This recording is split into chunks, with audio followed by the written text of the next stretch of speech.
Welcome to style bits channel. நான் உங்களோட கோஷிக்கா. இன்னைக்கு நம்ம பெப்பரை பற்றி பார்க்க போகிறோம்.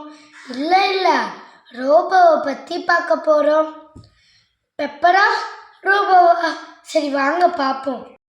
ஜப்பானில் சாஃப்ட் வாங்கி உருவாக்கிய இயந்திர மனிதனே பெப்பர்.